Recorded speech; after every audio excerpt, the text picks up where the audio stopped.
Hi, I'm Steve Wireman, and today I'm going to show you how to create a simple text editor GUI application using NetBeans and Java. First thing we're going to do is create a new project. It's just going to be a new Java application, and we're going to call this text editor. We'll use the default class names for now and click Finish.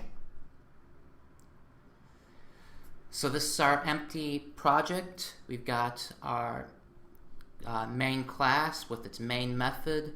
We're not going to do anything with that just yet. What we're going to do is create a JFrame. JFrames are components that are essentially GUI windows. So this is part of the Swing library. So you want to click on that New File button that I just clicked on and click on Swing GUI Forms, and you should see here JFrame form. Click Next, and we're going to call this text editor frame and click Finish. So this is the design window. It's pretty easy to use. It's simple. Drag components onto your window and drop them, and you're good to go. It's a little bit temperamental. It may take some fooling around with to get used to how it works, but try it out. If you get stuck, just restart the project. But what we're going to do here for this project is we're going to drag 4 buttons to our frame. So I'm just going to go like that. And we want those snapped at the preferred distance from the container's left border and upper border. So everything will be spaced out nicely. So we want 4 of those.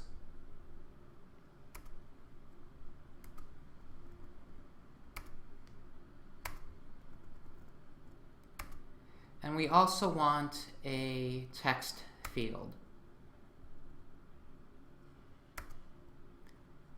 And we want that snapped to the container's right border. So now when I resize this, you'll see that the text field changes size with the window. Last thing we need is a text area. The text area is going to be our editor window, and we want that also snapped with our frame. So all our components are up there. Let's give them meaningful names. So I'm going to change the labels on these buttons to New, Save, Load, and Quit. And I'm also going to change the variable names for these.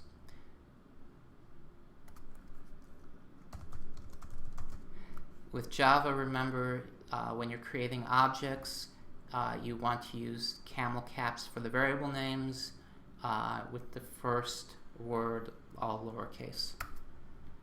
So we got a new button, save button, load button, and quit button. We also want to change this. This is going to be our status field. It's going to display information about the status of the program. So we want to edit the text so it's blank when we start up, and we want to change the variable name to status. S-A-T-U-S field. Since this is a status field and not something that the user should be using to type in anything, we want to make sure that this is not editable, and we can do that by looking at the properties down in this window here. You'll see the very first one of these is editable. So let's just uncheck that, and now the user can't select that and type things in. Now we will click on the text area. This is going to be our only text area, so let me just call that text area. we want that definitely to be editable. That's where the user is going to type in stuff to be saved as a file or edit files. And we want this to use line wrap and word style wrap, or wrap style word. So that will allow it to behave like most text editors. When you hit the edge of the line, it's going to wrap around to a new line. It's not an actual new line, it's just the way it's going to be displayed in the text editor. That's taken care of. Our layout stuff is done. Now we just have to add functionality. Let's start with the easiest of these buttons. So what we want to do is we want the new button to just clear the buffer, clear whatever's in the text area.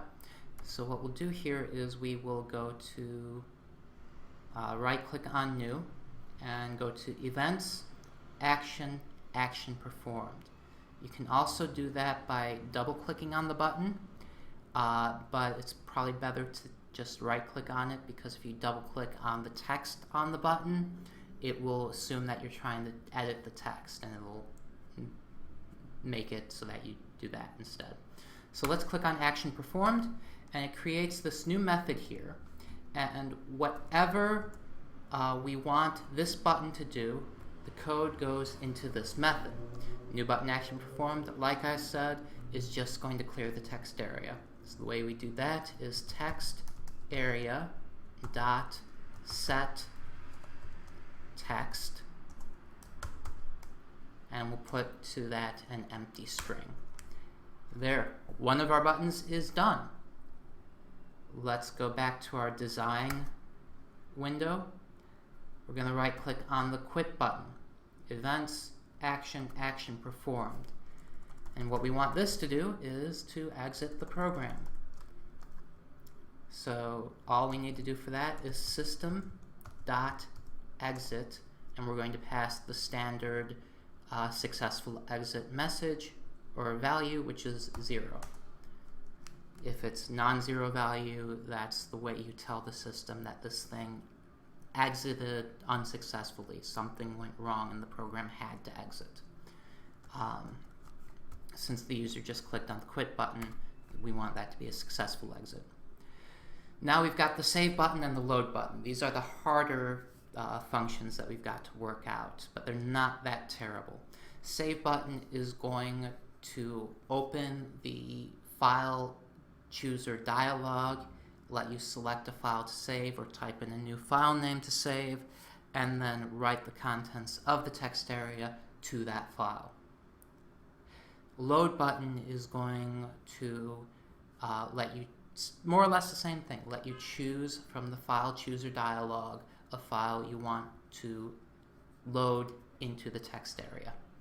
So I'm going to right click on Save, Events, Action, Action Performed.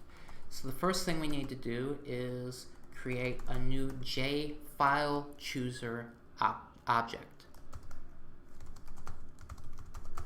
And we'll just call that chooser.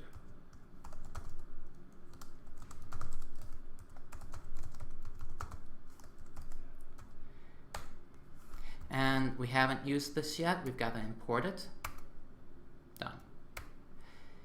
Now JFileChooser provides us with all the functionality for having those dialog windows.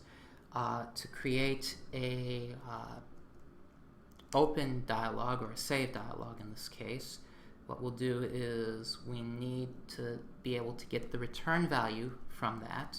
So we need int chooser value. I'll talk about what that does in just a second. It equals chooser dot show save dialog. And this just says that the parent of the dialog is our text editor frame. So depending on what button the user clicks on when opening or saving a file, let me just do something real quick here. If I click on Open Project, for instance, If I click on open, that's going to return one value. If I click on cancel, that's going to return another value.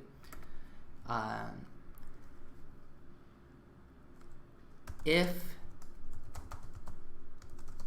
the value that's returned is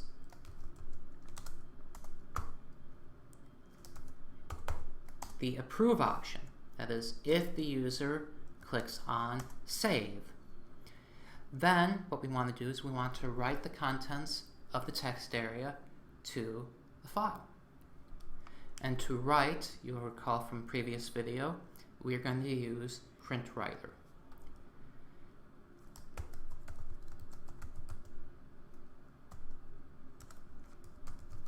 I'll call that F out for file out. And that's going to be new print writer. And we're going to pass to that whatever file the user chose. We're going to get that by chooser dot get selected file. You'll see we've got to import print writer, and you'll see that we've got to watch out for if the file isn't found. Because we're writing to a file, this actually won't happen. So we don't really have to worry too much about that. If it does happen, something terrible has gone wrong, and we're not going to go into that right now. So that sets up our output stream to the file. Next, we've got to actually write the contents of the text area to the file. Contents of the text area are simply, well, I'll do this, file out dot print. And we're going to send to that a string, text area dot get text.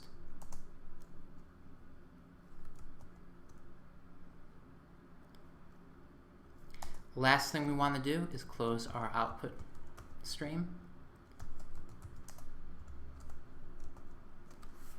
And that should be our save button. That should do everything we need it to do. One more button and we're done.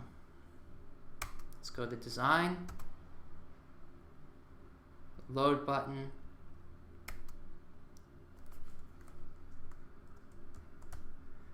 and this is going to be very similar. We still need JFileChooser.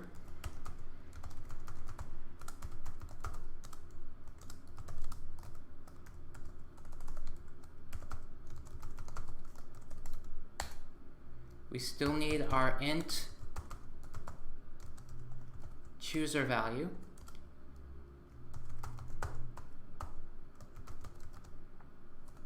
Oops.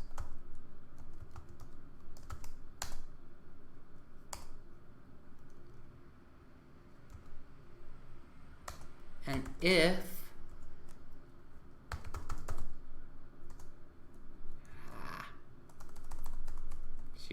if chooser value is JFileChooser approve option, then what we are going to do is try.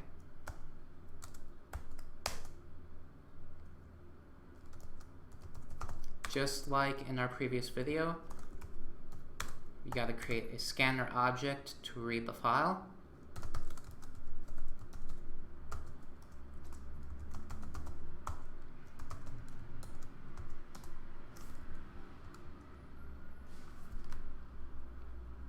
And again, we've got to import scanner. And that error message is because we haven't added our catch clause yet. We'll take care of that in just a moment.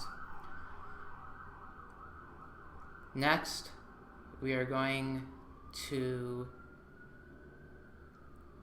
read what's in the file one line at a time and put that in the text area. So we need just a temporary buffer to keep track of what we're going to be putting in the text area, just to make life easier for us. And then while there is something to read in this file, let's just do has next.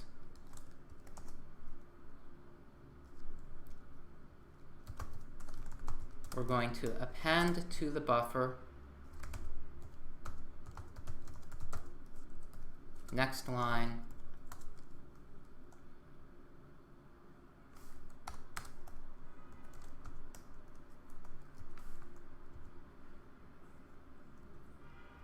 followed by a end of line character.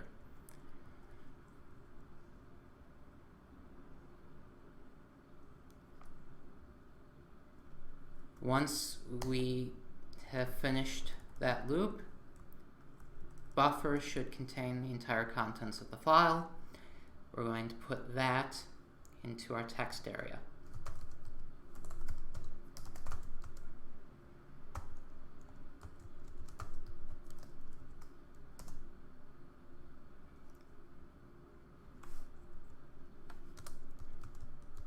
Then we're going to catch file not found exception.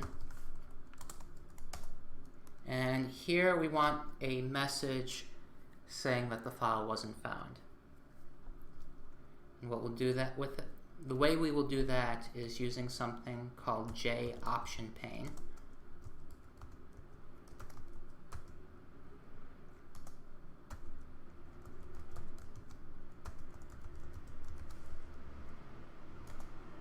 We'll have show message dialog.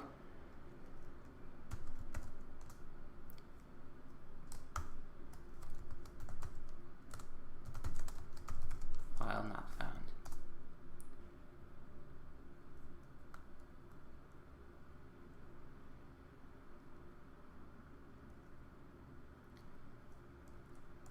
So all our functionality is done. What we should do as one last thing is add the status messages to our status field. So if we are creating a new file, status message should probably just be new file.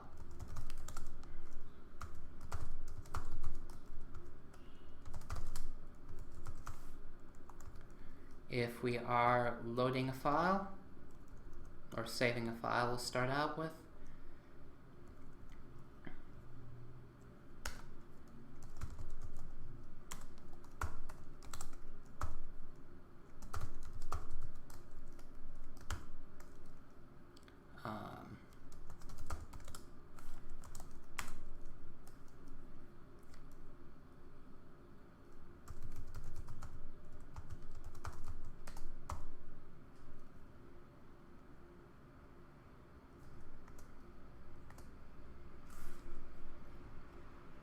we'll have it display the file name with the absolute path. So this message will be saved and then the file name plus whatever the absolute path is. And then we'll do the same thing with the load method.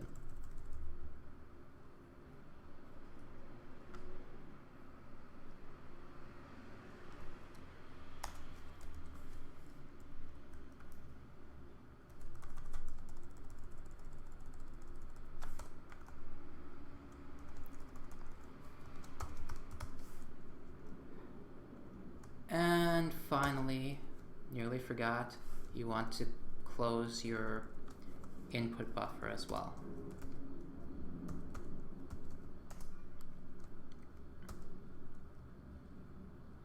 So that takes care of that. There's one last thing we have to do, and that is tell our main method to display the frame. So what we'll do is we'll create a new instance of JEditorFrame, or TextEditorFrame, excuse me.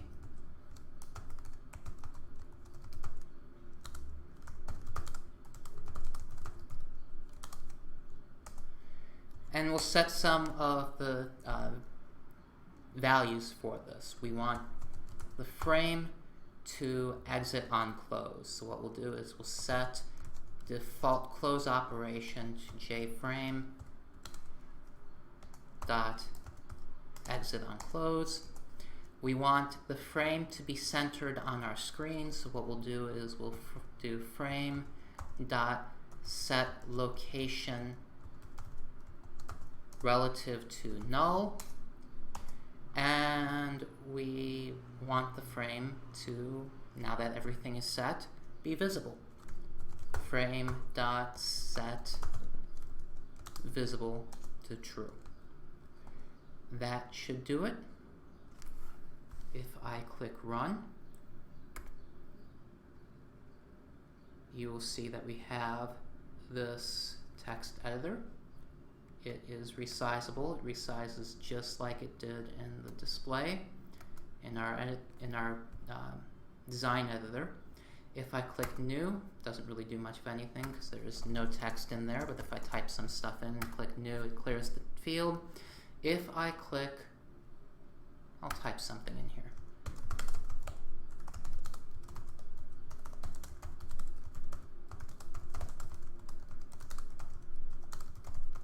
If I type something in here and click save, the save dialog pops up.